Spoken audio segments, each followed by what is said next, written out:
Marcos capítulo número 7. Esse texto ele vai do versículo 1 ao 23, mas hoje nós faremos a exposição apenas da primeira parte desse debate que Jesus está tendo com os fariseus. Nós vamos falar apenas do versículo 1 ao versículo 13. Marcos 7, do 1 ao 13, diz assim: Os fariseus e alguns escribas vindos de Jerusalém reuniram-se em volta de Jesus. Eles viram que alguns dos discípulos de Jesus comiam pão com as mãos impuras, isto é, sem lavar. Porque os fariseus e todos os judeus, observando a tradição dos anciãos, não comem sem lavar cuidadosamente as mãos. Quando voltam da praça, não comem sem se lavar. E há muitas outras coisas que receberam para observar, como a lavagem de copos, jarros e vasos de metal e camas. Os fariseus e os escribas perguntaram a Jesus: por que os seus discípulos não vivem conforme a tradição dos anciãos, mas comem com as mãos impuras? Jesus respondeu: bem profetizou Isaías a respeito de vocês, hipócritas, como está escrito: este povo honra-me com os lábios, mas o seu coração está longe de mim. E em vão me adoram, ensinando doutrinas que são preceitos humanos.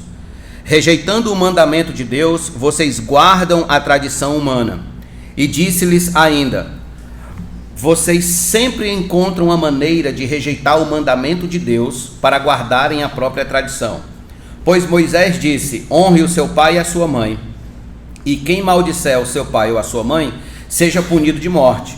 Vocês, porém, dizem que se alguém disser a seu pai ou a sua mãe: a ajuda que você poderia receber de mim é corban, isto é, oferta ao Senhor, então vocês o dispensam de fazer qualquer coisa em favor do seu pai ou de sua mãe, invalidando a palavra de Deus por meio da tradição que vocês mesmos passam de pai para filho, e fazem muitas outras coisas semelhantes. Vamos orar. Senhor, te pedimos a luz da tua palavra nesse instante. Sabemos que sem a iluminação do teu Espírito Santo, nós não conseguimos entender o que está aqui escrito. E te pedimos, ó Deus, que o Senhor nos instrua para que essa mensagem faça sentido para os nossos corações. E assim nos ajude e nos oriente no que precisamos aprender diante da tua face. Em nome de Jesus nós te agradecemos, todos nós digamos amém. Irmãos, a mensagem de hoje ela é advertência e ao mesmo tempo libertação para algumas pessoas. Como eu falei a vocês no domingo passado, Marcos nos mostra que muitas pessoas procuravam a Cristo com certos interesses particulares. Uns se aproximavam para ver milagres, outros se aproximavam para receber curas, outros para ser ensinados por meio das parábolas, dos ensinos, das pregações, e outros se aproximavam para testá-lo e criticá-lo. Esse último era o caso particular dos fariseus. Eles não estavam muito preocupados com o bem das pessoas, se elas iam ser curadas, restauradas, transformadas. Não. Eles estavam preocupados com a popularidade de Cristo. Eles já tinham se aproximado dele em 2 ocasiões anteriores com o mesmo espírito crítico que estão fazendo aqui nesse texto. Eles não estavam preocupados se Jesus estava fazendo o bem. A preocupação deles era encontrar Jesus em alguma falha, se ele estava obedecendo ou não a lei de Moisés. Quem eram os fariseus? Os fariseus eram uma seita judaica que surgiu dos Hassidins no período dos Macabeus.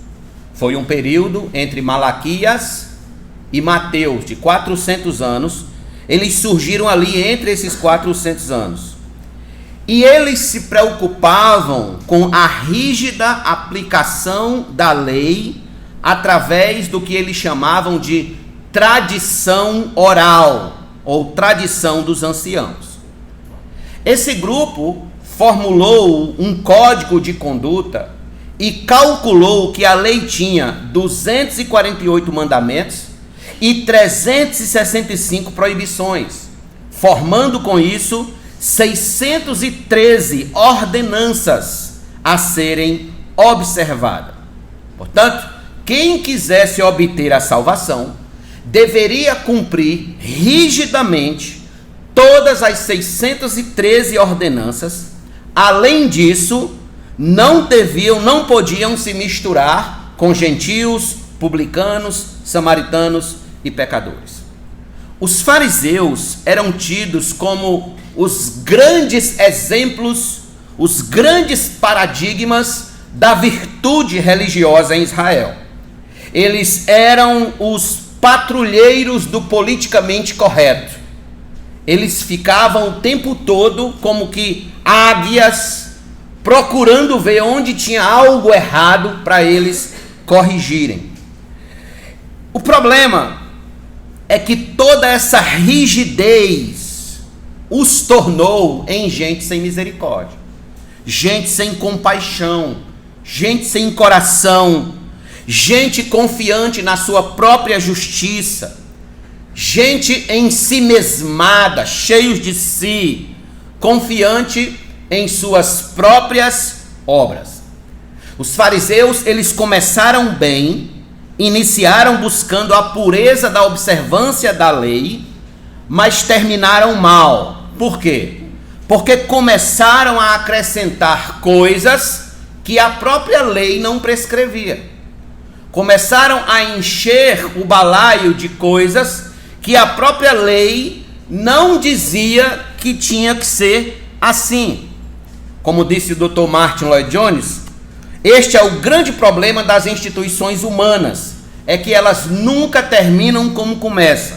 Com o tempo, elas tendem a mudar para pior.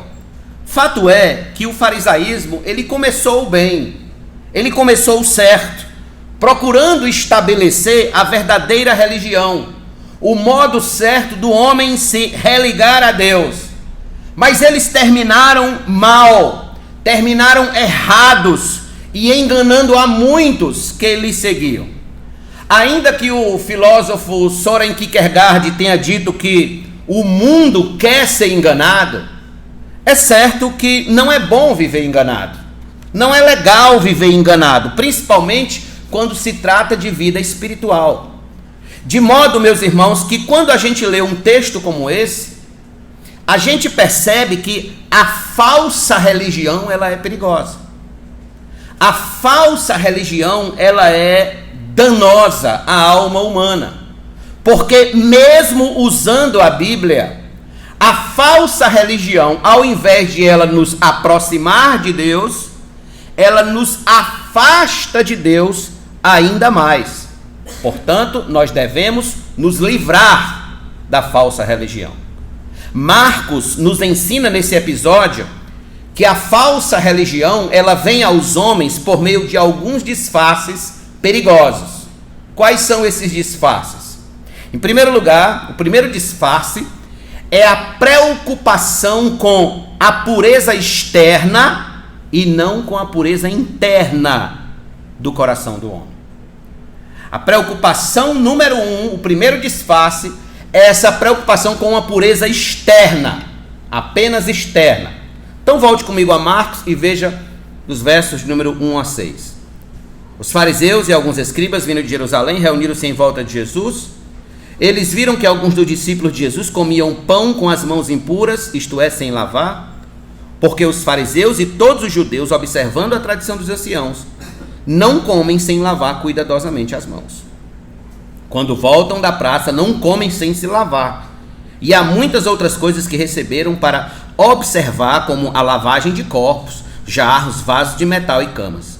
Os fariseus e os escribas perguntaram a Jesus: por que os seus discípulos não vivem conforme a tradição dos anciãos? Não comem com as mãos, mas comem com as mãos impuras. Jesus respondeu: bem profetizou Isaías a respeito de vocês, hipócritas, como está escrito: este povo me honra com os lábios, mas o seu coração está longe de mim. Observe, Marcos relata aqui que chegou uma comissão vinda de Jerusalém, de escribas e fariseus, para estarem com o nosso Senhor. Eles ficaram observando cada ato de Cristo e dos seus discípulos. E a primeira coisa que eles destacam na observação deles é que alguns dos discípulos não lavavam as mãos para comer pão, mas antes metiam a mão no prato ainda com as impurezas que traziam sobre o corpo da rua. Haja vista, meus irmãos, que Marcos está escrevendo para cristãos gentios. O versículo 3 e o versículo 4 é a explicação para esses cristãos que receberam esse evangelho na primeira vez, que eram os romanos. Nos versículos 3 e 4, Marcos está explicando como era o costume dos fariseus e dos judeus, segundo a tradição dos anciãos. Agora, preste atenção. Por que Marcos não fala que era costume das escrituras, mas costume dos anciãos? Porque as escrituras, em lugar algum, mandava que todos os judeus, antes das refeições, se lavassem, para não comerem com mãos impuras. Em lugar algum, as escrituras mandam que se todos os judeus fizessem isso. A ordenança era apenas para os sacerdotes, quando eles fossem entrar no tabernáculo. Em Êxodo 30, verso 17 a 19, o Senhor disse a Moisés: faça também uma bacia de bronze com o seu suporte de bronze para lavar. Coloque entre a tenda do encontro e o altar e ponha água dentro dela. Nela, Arão e seus filhos lavarão as mãos e os pés. Isso era uma ordenança para os sacerdotes antes de entrar no tabernáculo. Era a única orientação que nós tínhamos aqui. Um detalhe importante que precisamos frisar é que o lavar de mãos aqui, irmãos, não é a mera higiene que a gente tem antes de comer, lavar as mãos antes de comer. Todos nós fazemos isso aqui, pelo menos eu espero que faça. Acho que só quem não faz são os adolescentes. Mas o restante do povo, todo mundo faz isso, né? Lava as mãos. Mas a preocupação dos fariseus aqui não era esse lavar de mãos higiênico. Era um lavar de mãos cerimonial. Era como uma cerimônia religiosa. Então, segundo a tradição dos anciãos, ou seja, segundo a Mishnah, todos os judeus tinham de lavar as mãos ou até mesmo lavar o corpo todo antes das refeições, pois podiam ter tocado em alguma coisa impura na rua. Se a impureza fosse apenas sobre as mãos ou sobre os pés, coisas do tipo, eles lavariam então só as mãos e os pés. Mas se tocasse, por exemplo, em alguma outra parte do corpo, como o tronco, ou perna, cabeça, então eles tinham que se lavar todo. E aí era comum os judeus terem em casa um tanque, que eles chamavam de mikvaot. E eles então mergulhavam nesse tanque para poder se lavarem de todas as impurezas que tivessem acumulado pela rua. Para você ter uma ideia, eles levavam isso tão a sério, que se um fariseu tivesse comendo e passasse algum gentil, alguém que não fosse judeu, e a sombra dessa pessoa se projetasse por cima do prato, eles não comeriam mais, porque a comida tinha se tornado impura. Só com a sombra do gentil. Então eles não paravam aí. Os acessórios também tinham de ser lavados. Como vocês perceberam, eles lavavam os copos, lavavam os jarros, os vasos e lavavam também as camas. Até as camas eles lavavam, porque algum fluxo do corpo humano poderia ter contaminado a cama e terem deitado por cima. Veja, eles tinham uma preocupação especial em observar as leis de pureza, da observância do sábado e de prescrições em geral. Portanto, os rituais de lavagem eram um meio de purificar os judeus observantes da lei de qualquer contaminação que ele possa ter sofrido na rua.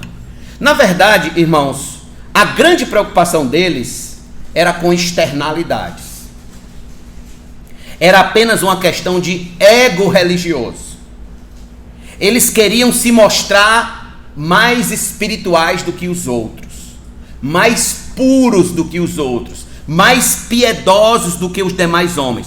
Eles se preocupavam demais em esconder as impurezas do coração deles por meio dessa preocupação com a pureza externa.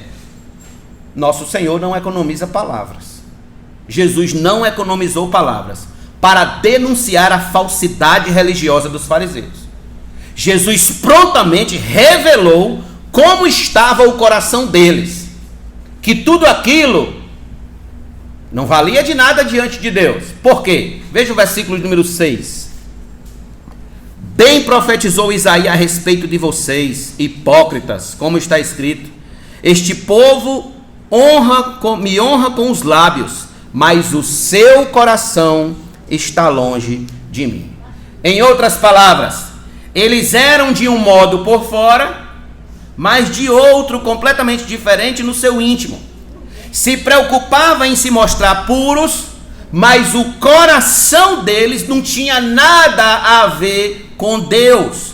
Pura falsidade, pura fachada, pura máscara religiosa. Em Mateus 23, do versículo 1 ao 5, Jesus disse: na cadeira de Moisés se assentaram os escribas e os fariseus. Portanto, façam e observem tudo o que eles disserem a vocês, mas não os imitem em suas obras, porque dizem e não fazem. Atam fardos pesados, difíceis de carregar, e os põem sobre os ombros dos outros, mas eles mesmos nem com o dedo querem movê-lo. Praticam todas as suas obras a fim de serem vistos pelos homens. Era só isso que eles se preocupavam: ser visto pelos homens, pois alargam os seus filactérios e alongam as franjas de suas capas.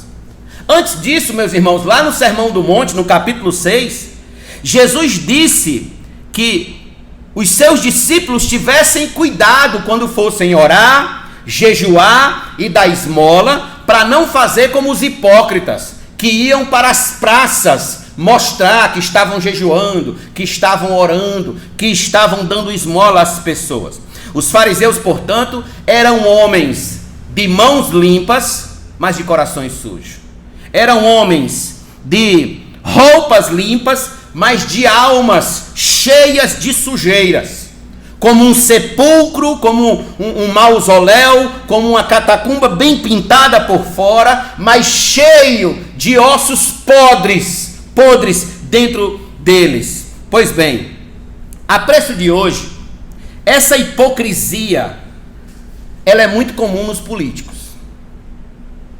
Deixa eu trazer a preço de hoje para vocês entenderem o grau da hipocrisia aqui.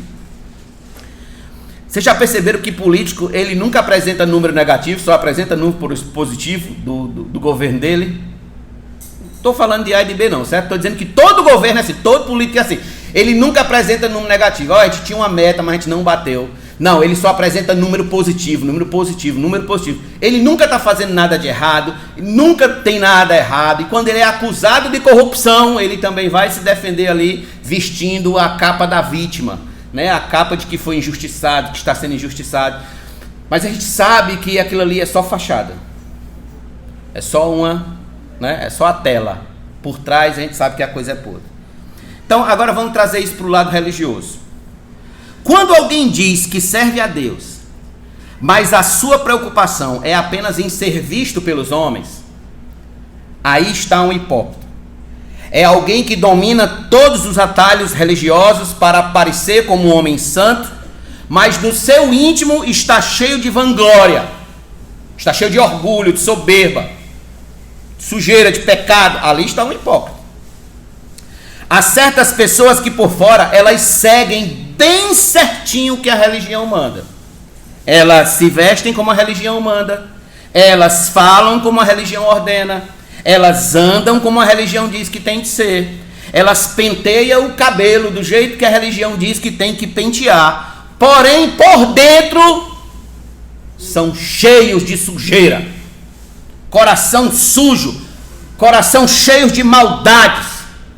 Há toda uma preocupação com a aparência externa, se o cabelo está grande, se a saia está grande, se assim está certo, se assim está errado. Há toda uma preocupação com a aparência externa, porém o coração é um poço de veneno.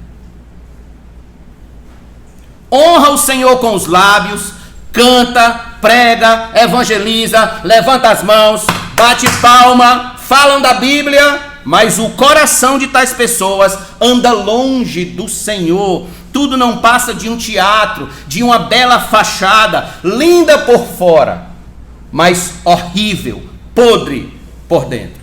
Era como dizia Santo Agostinho: são pessoas que têm a boca de anjo, mas o coração de demônio. A boca de anjo. O nosso desafio, meus irmãos, é servir a Deus de um modo sincero, sem falsidade, sem máscaras, sem fachada. Pois do Senhor, ninguém que está aqui nesse auditório e ninguém na face da terra consegue esconder a verdade do coração. Jesus disse: vocês me honram com os lábios, mas o coração está longe de mim, está completamente distante. Salmo 139 é muito claro. Antes que o pensamento me chegue, antes que a palavra me chegue à boca, tu já conhece todas, tu já sabe quando eu me levanto. Ou seja, Deus nos conhece por dentro e por fora. Então, o falso religioso, ele tem uma preocupação com a maneira como eu me apresento para as pessoas. Ele está muito preocupado como as pessoas vão ver ele, só para ele ser visto pelos homens, para ele receber aplauso dos homens. Ele não está preocupado como Deus vê ele, como Deus o enxerga, como Deus o enxerga no seu particular. Eu pergunto, irmão, qual é a sua preocupação religiosa? É aparecer para os homens ou estar em paz com Deus? Você é dentro de sua casa, no seu trabalho, na academia, na faculdade, no colégio, na vizinhança, sozinho na internet, altas horas da noite, a mesma pessoa que você é aqui na igreja?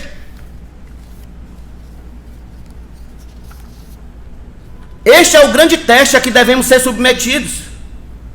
Apenas aqueles que nos conhecem profundamente podem atestar se nós somos os mesmos dentro de casa e em público. Mas acima disso, irmãos, há o principal de todos os testes. É se somos diante de Deus o que nós mostramos ser perante os homens. O que você mostra ser perante os homens, você é também diante de Deus? Quando fecha seu quarto para orar, você é o mesmo diante de Deus? Samuel Johnson disse o seguinte: uma vida que suporte a inspeção dos homens e de Deus é o único certificado da verdadeira religião. Aí eu pergunto, sua vida suporta uma inspeção detalhada, tanto dos homens quanto de Deus? Lá no trabalho a gente tem um termo chamado pente fino. E eu pergunto, a sua vida suporta um pente fino? O que você é em público, você realmente é em particular? Um casal recém-casado mudou-se para um bairro muito tranquilo. E na primeira manhã que eles passavam na casa, estavam tomando café. A mulher reparou assim pela janela que a vizinha, no outro quintal, pendurava os lençóis no varal e comentou com o marido: olha, marido, que lençóis sujos. Os lençóis dessa mulher, acho que ela está precisando de um sabão novo. Se eu tivesse intimidade, eu ia lá ensinar ela a lavar roupa. O marido observou calado, passou. Alguns dias depois, novamente, durante o café da manhã, a vizinha pendurando os lençóis, e mais uma vez, a mulher disse: nossa vizinha continua pendurando os lençóis sujos. Se eu tivesse intimidade com ela, eu perguntaria se ela queria que eu ensinasse ela a lavar roupa. E assim, cada 2, 3 dias, a mulher repetia o mesmo discurso. Passado um mês, a mulher se surpreendeu ao ver os lençóis da vizinha bem branquinhos sendo estendidos. Então ela se empolgou, correu e foi dizer para o marido: olha, marido, ela aprendeu a lavar roupas. Os lençóis estão bem branquinhos. Agora, será se outra vizinha ajudou ela, ensinou ela a lavar roupa? Porque eu não fui lá, eu não fiz nada. Então o marido calmamente respondeu a ela: mulher, ninguém foi lá ajudar ela a fazer nada. Acontece que hoje eu levantei cedo e lavei os vidros da nossa janela.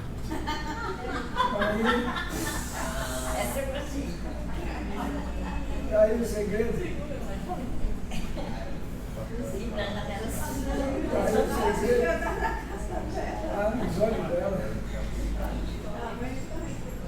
Vendo os fariseus preocupados com a sujeira do outro lado, enquanto eles mesmos estão lá absolutamente sujos, coração imundo. Irmãos, nós temos que ter cuidado com o nosso coração diante de Deus. Ter cuidado em estar muito preocupado com a pureza externa e não com a pureza interna. Nosso coração não pode ser um vidro sujo diante de Deus. Não pode ser. Precisamos, de acordo com Mateus 5:8, bem-aventurados os limpos de coração, porque verão a Deus. Muito bem, a falsa religião, ela se disfarça a princípio nessas externalidades, em aparência de piedade, de santidade, sabe, de gente boazinha, mas lá no íntimo, lá no coração, lá na alma, pura falsidade, fachada, disfarce perigoso. O que você é em público, meu amigo, você tem que ser sozinho diante de Deus. E o que você é sozinho diante de Deus, você tem que ser em público. Essa é a verdadeira religião. Segundo lugar, a falsa religião se disfarça na preferência pelas tradições humanas em vez da palavra de Deus. Veja comigo o verso de número 6-8. Mais uma vez o 6. Bem profetizou Isaías a respeito de vocês, hipócritas, como está escrito: este povo me honra com os lábios, mas o seu coração está longe de mim. Em vão me adoram, ensinando doutrinas que são preceitos humanos. Rejeitando o mandamento de Deus, vocês guardam a tradição humana. Observe, nosso Senhor aqui, ele está citando Isaías, capítulo 29. Quando o povo de Israel dizia que amava a Deus, mas só da boca para fora, não de coração. O compromisso deles era apenas um compromisso de boca, mas não um compromisso de alma. Eles preferiam confiar nos preceitos dos homens do que na palavra de Deus. Assim estavam os fariseus na época de Jesus. Eles tinham o coração longe de Deus, longe da palavra de Deus, e colocaram no lugar da palavra de Deus o quê? A tradição dos homens, a tradição humana. Então, a tradição humana era conhecida como Mishnah. Mishnah, ou tradição dos anciãos, ela nasceu no período intertestamentário. Ela era a regulamentação da lei de Moisés. Os fariseus e os judeus, de um modo geral, diziam que a Mishnah trazia a verdadeira intenção da lei. A lei era muito genérica, muito aberta, enquanto a Mishnah era objetiva e merecia uma atenção mais cuidadosa. Então, na tradição dos anciãos, por exemplo, eles tinham uma seção sobre todo tipo de impureza que exigia uma lavagem cerimonial antes das refeições. Por exemplo, caso um judeu tivesse contato com algum fluxo humano, como sangue, suor, saliva, ou uma mulher no período menstrual, cadáver, répteis, imagens de escultura, ou certos tipos de pessoas como leprosos, samaritanos ou gentios, tudo isso era imundo. Tudo isso carecia de uma lavagem cerimonial. Jesus, por sua vez, está denunciando que dar atenção a isso é colocar os mandamentos de Deus de lado. Dar importância a isso é colocar os mandamentos de Deus de lado. É como derrubar uma casa e erigir outra no lugar. Era isso que eles estavam fazendo. Estavam derrubando os mandamentos de Deus e estavam colocando no lugar dos mandamentos de Deus as tradições humanas, dando mais importância às tradições humanas do que à palavra de Deus. Foi a isso que os reformadores protestantes protestaram. Foi contra isso, principalmente Martinho Lutero. Para quem não sabe, o cristianismo se tornou religião oficial do Império Romano no século IV depois de Cristo. Após isso, irmãos, a igreja começou a ter problemas doutrinários, ter problemas com a pureza doutrinária. A igreja começou a substituir a palavra de Deus pela tradição dos papas, pela tradição dos homens. E isso foi se tornando cada vez pior ao longo dos séculos.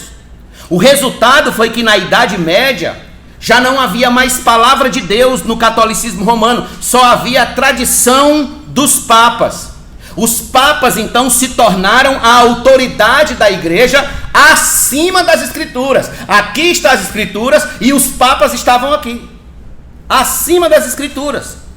Então, para a tradição católica, existia um teólogo chamado Silvestre Prierias, católico romano, que em 1518 ele escreveu o seguinte, escute: qualquer um que não se apegue aos ensinamentos da igreja romana e do papa como a regra de fé infalível, da qual até mesmo a escritura tira sua força e autoridade, será considerado herege.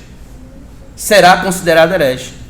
Então, para a igreja católica romana, a tradição romana e o papa são infalíveis em suas posições, estão acima das escrituras, e quem não se apega aos seus ensinamentos são hereges. Então, veio os reformadores e disseram, não, isso está errado. Lutero dizia o seguinte, veja, só a escritura contém todas as coisas necessárias à salvação, comunicando-as eficazmente, convencendo as consciências, determinando a verdade doutrinária e ordenando a fidelidade à igreja acima dos demais poderes e autoridades terrenos, inclusive de conselhos e papas. Um teólogo chamado James Boyce, comentando as palavras de Lutero, ele disse: ao usar essas palavras, só a escritura, os reformadores indicavam sua preocupação com a autoridade da Bíblia e expressavam que a Bíblia é a única autoridade suprema, não o Papa, nem a igreja, nem tradições ou concílios, menos ainda intuições pessoais ou sentimentos subjetivos, mas somente as Escrituras. As Escrituras é a autoridade, portanto, são as Escrituras a autoridade final por onde a igreja deve seguir, deve se orientar, deve ser alimentada, edificada, instruída e aumentada. Irmãos, principalmente aqui no Nordeste, de vez em quando a gente escuta alguém dizer assim: eu nasci na tradição católica e vou morrer na tradição católica. Meu bisavô, meu tataravô, meu bisavô, meu avô, meu pai, minha mãe morreram na tradição católica e eu também vou morrer na tradição católica. Já ouviu isso? Então, esse apego à tradição é perigoso. Quando a gente se apega à tradição e não às escrituras, a gente está correndo um sério risco. E agora eu vou dizer por quê. Permita-me ilustrar a vocês com o seguinte. Imagine que você mora na Rússia. Você é russo. E você segue todas as tradições russas. Na Rússia há uma tradição que os homens podem dar uma pisa na esposa sem quebrar ossos ou deixar marcas, pelo menos uma vez por ano. Estão ouvindo, irmãs, o que eu estou falando? Uma vez por ano, os homens russos, é tradição lá, podem dar uma pisa na esposa, mas sem amassar a lataria. Certo? Tendo cuidado. Eles podem fazer isso. É tradição.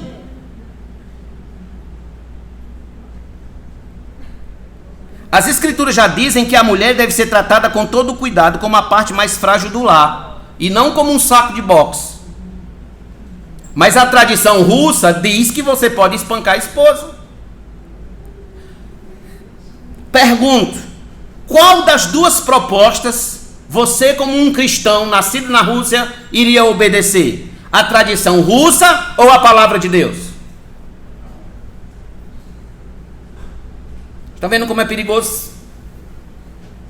Quer que eu cite outra tradição aqui que vocês vão achar absurdas? A tradição dos esquimós.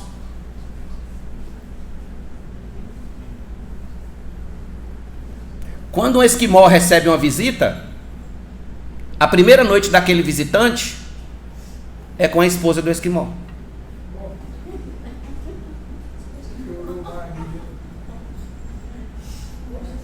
É uma tradição deles, é a cultura deles, é uma tradição.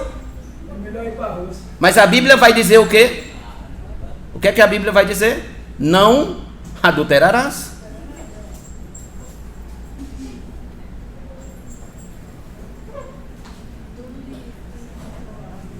Quando a gente dá mais atenção às tradições ou os ensinos humanos do que à palavra de Deus, nós estamos pecando contra Deus.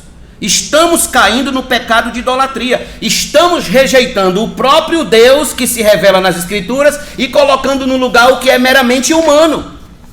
Jesus está nos ensinando, irmãos, que não devemos, em hipótese alguma, dar mais atenção às tradições humanas do que à palavra de Deus. Nem bulas papais, nem a catecismos, nem a confissões. Nós temos a nossa confissão que a gente lê aqui todo domingo. Mas essa confissão não está acima das Escrituras. Se tem um ponto nela aqui que está errado e a gente não vai obedecer e não vai respeitar. Para nós, o que está certo é a palavra de Deus, as Escrituras. É a palavra de Deus que nos orienta. Mas nós podemos dizer o mesmo, já falamos dos católicos, a gente pode dizer o mesmo do livro dos Mormons, onde eles colocam a Bíblia de lado e colocam como principal o livro dos Mormons. As revelações de Ellen White nos Adventistas do Sétimo Dia. O Evangelho segundo Allan Kardec, do Espiritismo. O Alcorão, dos muçulmanos. As falsificações da Chama de Jeová, de Charles Taze Russell. Então, todas essas tradições não merecem qualquer atenção diante da palavra de Deus. Não são dignas de crédito. Não devem ter valor algum ante as Escrituras. Mas espera ainda, pastor. O senhor só está falando dos outros. Vamos falar de casa? Bora falar de casa. Então vamos lá. Vamos acrescentar isso, sabe o quê? Quando a pessoa, ela rejeita a leitura da Bíblia, ela não lê a palavra, ela não estuda a palavra, mas ela sai de casa correndo para a casa da irmã Chiquinha atrás de profecia. Tirando a palavra de Deus da prioridade para ficar dando ouvido a revelações e intuições humanas. Isso é perigoso. Profundamente perigoso. E eu conheço pessoas que são ligeiras em fazer isso. Lê a Bíblia? Não, eu tenho problema de vista, eu tenho problema, eu não consigo ler direito, lá em casa não tem muita luz, mas para ouvir profetada, no instante os ouvidos estão bem. Isso é perigoso. O apóstolo Paulo deixou bem claro que somente a Escritura é suficiente para uma vida de acordo com a perfeita vontade de Deus. Ele falou: toda a Escritura é inspirada por Deus e útil para o ensino, para a repreensão, correção, educação na justiça, a fim de que o servo de Deus seja perfeito e perfeitamente habilitado para toda boa obra. A Escritura, não a tradição dos homens, não as profecias da esquina, não os livros de outras religiões, mas a palavra de Deus acima de todas as coisas. O Catecismo Maior de Westminster tem como terceira pergunta a seguinte: o que é a palavra de Deus? Então tem a resposta: as Escrituras Sagradas, o Velho e o Novo Testamento, são a palavra de Deus, a única regra de fé e prática. A única regra. Aqui está, irmãos, a diferença entre a verdadeira religião e a falsa religião. A verdadeira religião vai ficar com a palavra. A verdadeira religião vai honrar as escrituras. A verdadeira religião se pauta pela palavra. E a falsa religião vai correr para os homens, para o que os homens pensam, para o que os homens dizem, para o que os homens acham, para as tradições humanas, para as intuições do espírito humano, mas nunca para a palavra de Deus. Por essa razão, nós temos que ser como eram os apóstolos. Os apóstolos deixaram bem claro quando estavam perante o sinédrio: antes importa obedecer a Deus do que os homens. O apóstolo Paulo, na carta aos Gálatas, vai dizer a mesma coisa: importa agradar a Deus e não aos homens. Então, escute bem, meu amigo, a falsa religião se apega a todo tipo de proposta humana. De certa forma, ela até fala em nome de Deus, mas o que importa mesmo para ela é obedecer aos homens e aparecer para os homens e não para Deus. Então, este é o segundo disfarce da falsa religião. O terceiro disfarce da falsa religião, e eu acho o mais perigoso de todos, é que ela fala em nome de Deus, mas não vive segundo a vontade de Deus. Olha que coisa. A falsa religião, ela fala em nome de Deus, ela usa o nome de Deus, e você diz até assim: ó, isso é de Deus, mas ela não vive de acordo com a vontade de Deus. Vamos voltar para as escrituras? Volte para Marcos mais uma vez, por favor, capítulo 7, veja comigo do verso de número 9 ao verso de número 13.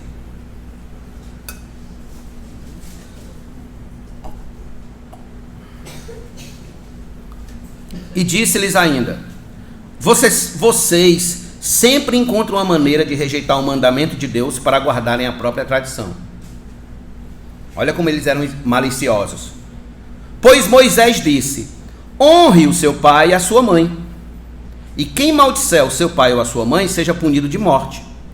Vocês, porém, dizem que se alguém disser a seu pai ou a sua mãe: a ajuda que você poderia receber de mim é corbã, isto é, oferta ao Senhor, então vocês o dispensam de fazer qualquer coisa em favor do seu pai ou de sua mãe, invalidando a palavra de Deus por meio da tradição que vocês mesmos passam de pai para filho, e fazem muitas outras coisas semelhantes. Observe, nosso Senhor está denunciando a falsidade do coração daqueles homens, mostrando agora como eles rejeitam o mandamento de Deus para guardarem a tradição dos homens.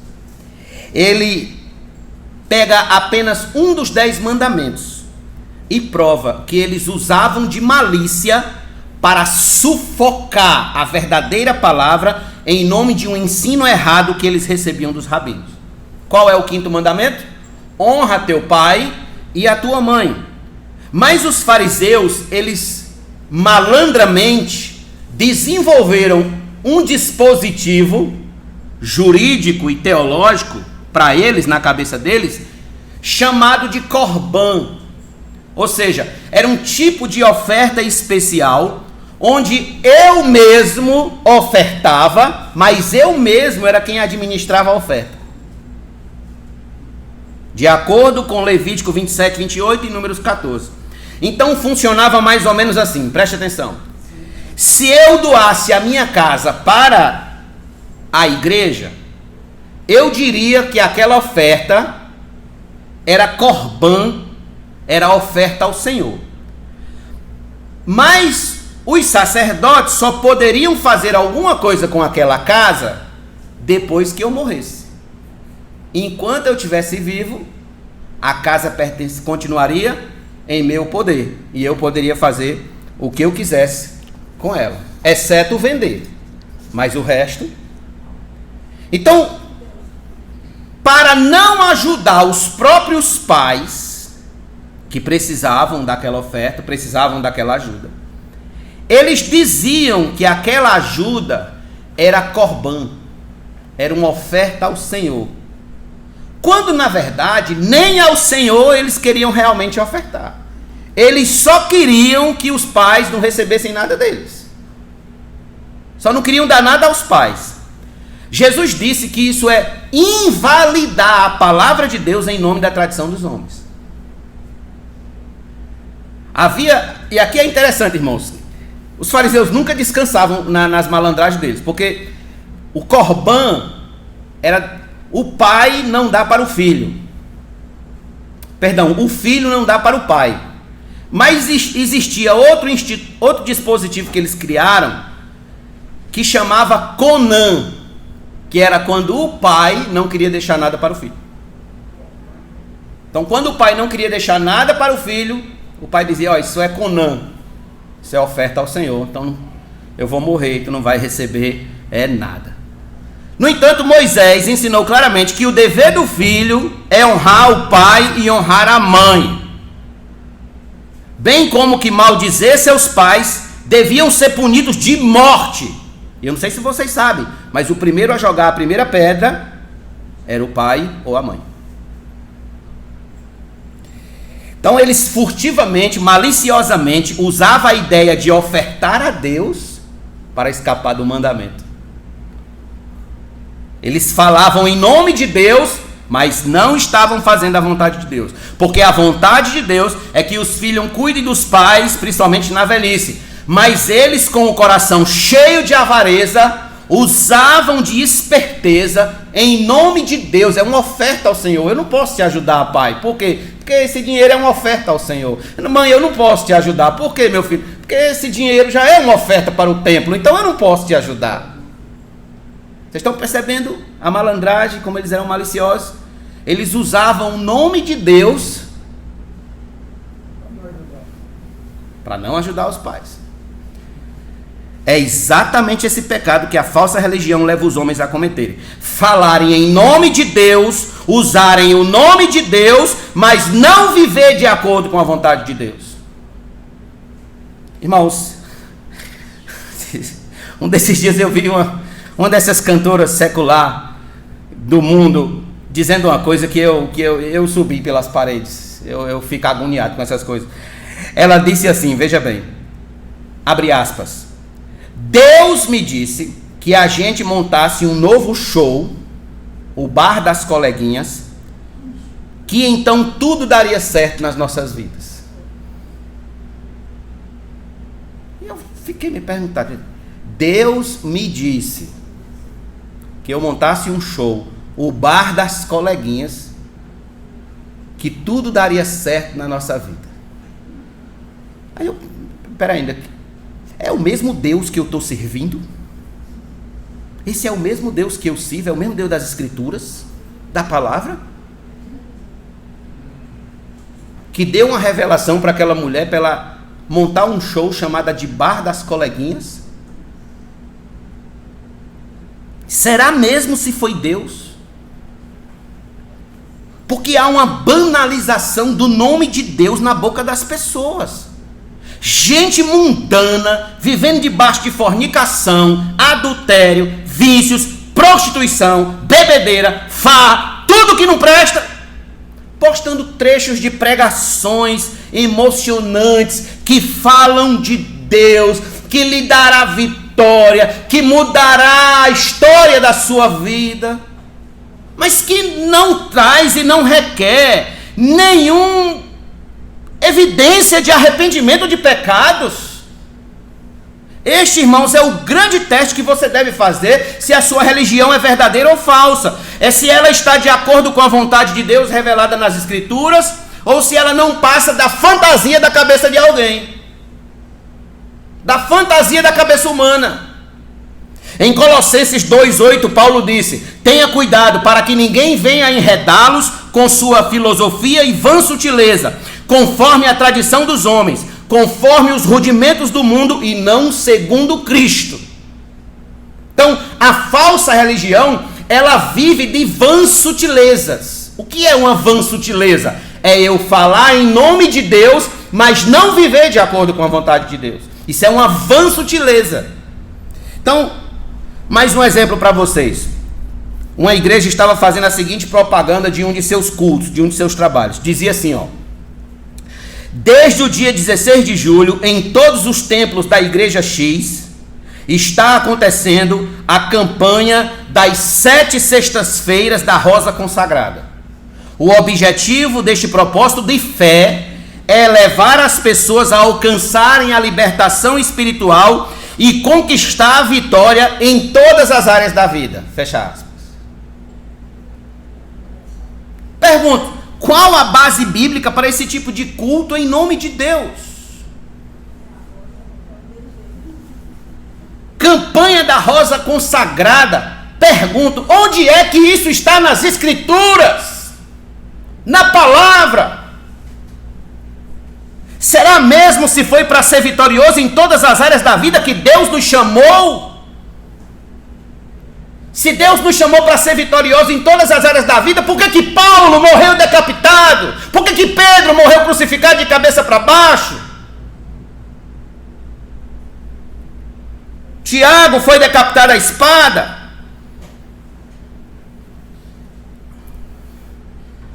Tinha outra campanha lá que eu ia até trazer a imagem para vocês verem, mas por causa do tempo eu sabia que não ia dar, mas estava passando uma novela da Globo chamada Salve Jorge, né?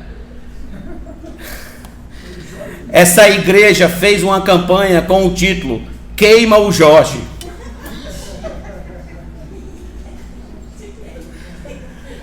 Coitado do Jorge, meu Deus do céu. Queima o Jorge.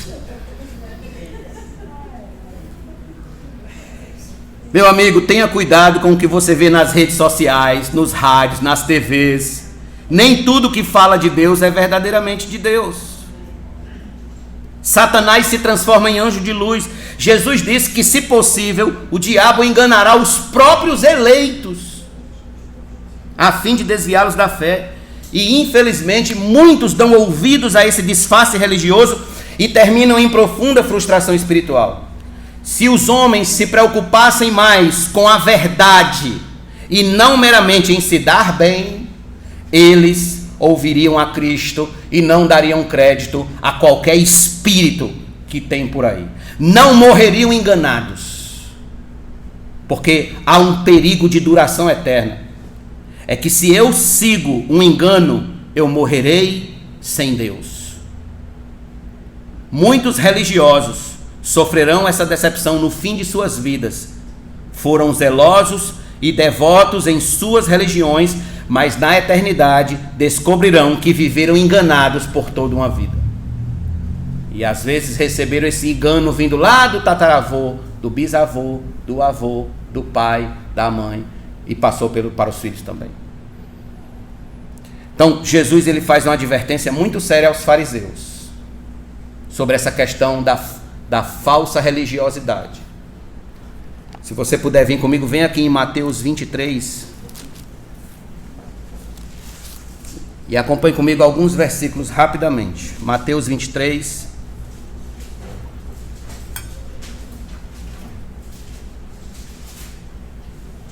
Jesus vai proferir 7 ais contra os fariseus. Versículo 13. Ai de vocês, escribas e fariseus hipócritas, porque vocês fecham o reino dos céus diante das pessoas, pois vocês mesmos não entram, nem deixam entrar os que estão entrando. 14. Segundo ai. Ai de vocês, escribas e fariseus hipócritas, porque vocês devoram as casas das viúvas e, para o justificar, fazem longas orações, por isso vocês sofrerão um juízo muito mais severo. Terceiro ai. Ai de vocês, escribas e fariseus hipócritas, porque vocês percorrem o mar e a terra para fazer um prosélito, e uma vez feito, o tornam filho do inferno 2 vezes mais do que vocês. 16. Ai de vocês, guias cegos, que dizem: se alguém jurar pelo santuário, isso não tem importância, mas se alguém jurar pelo ouro do santuário, fica obrigado pelo que jurou. Seus tolos e cegos, qual é mais importante, o ouro, o santuário ou o que santifica o ouro? Versículo de número 23. Ai de vocês, escribas e fariseus hipócritas, porque vocês dão o dízimo da hortelã, do endro e do cominho, e desprezam os preceitos mais importantes da lei, a justiça, a misericórdia e a fé. Mas vocês deviam fazer estas coisas, ou seja, devia dar o dízimo sem omitir aquelas. Guias cegos coam um mosquito, mas engolem um camelo. Verso 25. Ai de vocês, escribas e fariseus hipócritas, porque vocês limpam o exterior do copo e do prato, mas estes por dentro estão cheios de roubo e de glutonaria. Verso de número 29. Ai de vocês, escribas e fariseus hipócritas, porque vocês edificam os sepulcros dos profetas, enfeitam os túmulos dos justos e dizem: se nós estivéssemos vivido nos dias de nossos pais, não teríamos sido seus cúmplices quando mataram os profetas. Assim vocês dão testemunho contra si mesmos de que são filhos dos que mataram os profetas. Portanto, tratem de terminar aquilo que os pais de vocês começaram. Serpentes, raça de víboras, como esperam escapar da condenação do inferno? Por isso, eis que lhes envio profetas, sábios e escribas. A uns vocês matarão, a outros crucificarão, a outros ainda vocês açoitarão nas sinagogas e perseguirão de cidade em cidade, para que recaia sobre vocês todo o sangue do justo derramado sobre a terra, desde o justo Abel até o sangue de Zacarias, filho de Baraquias, a quem vocês mataram entre o santuário e o altar. Em verdade lhes digo que todas estas coisas hão de vir sobre a presente geração. E veio, no ano 70 depois de Cristo, eles foram absolutamente destruídos.